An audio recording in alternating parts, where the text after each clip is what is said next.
Hello, my name's Scott and welcome to the Living History School. Today we're going to be talking about saws.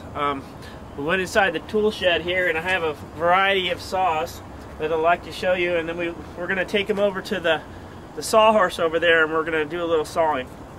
So first of all, of course, you know, everybody knows that Oregon is lumber country and we have big trees here. Specifically the Douglas fir is our state tree. And they get huge. And as you can see from some of these old two-man saws, that they're pretty large.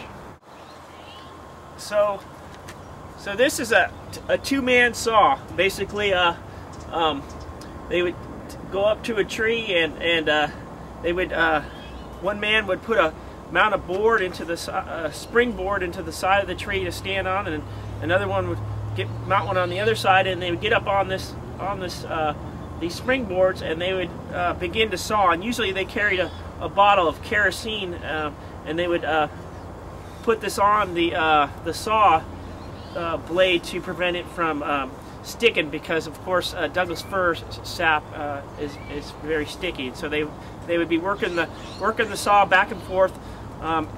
Also, another name of this saw is called the misery whip, because of course a lot of lumbermen that worked these saws it was really hard work, and a lot of those guys were small, little wiry guys. They weren't the big, huge lumberjacks as you see like in Paul Bunyan, but a lot of them were just small guys that could work hours and hours and hours at this repetitious labor.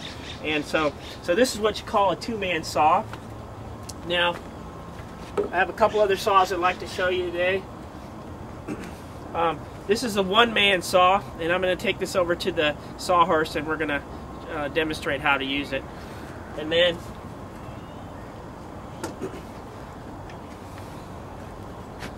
this is what's called the bucksaw, used for cutting smaller pieces of wood, bucking it up. Usually this was common for the average person to have, just to basically cut up firewood. And if there's smaller versions of this, I have a small version of this that I take back with me when I go camping sometimes. They're nice because they can collapse. You undo this clamp here and it can fold up, and you can put it in your bag and take it with you. But this is the common buck saw. So this here is my sawhorse I made. Basically, this one I had pegged it all together with wooden pegs. I drilled it with a hand auger and put some oak pegs in here, and or actually these were ash. I made some ash and oak pegs to drive in here. A lot of pioneers, they didn't have a whole lot of nails with them, so they'd actually have to peg a lot of things with wooden pegs. So this is a sawhorse that I constructed.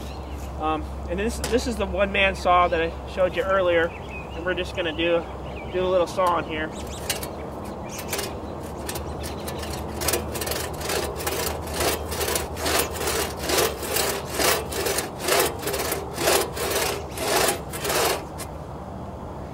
So when you're sawing, you want to get the full stroke of the saw blade.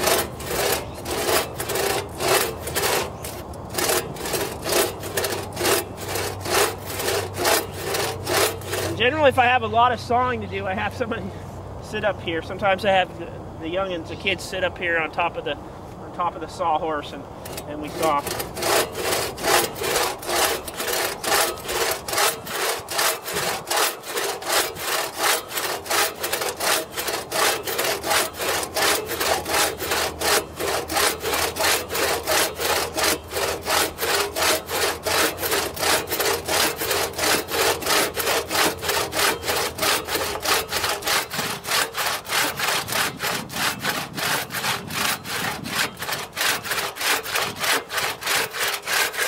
There we go. We sawed a piece of wood. That didn't take too long. So that's why you have somebody sit on the top. So there you go. There's a piece of wood. That's using the one-man saw. Well, I'd like to thank you today for joining me outside the tool shed here at the Living History School, and hopefully you learned a little bit about saws, and you'll subscribe to my channel. Thank you very much.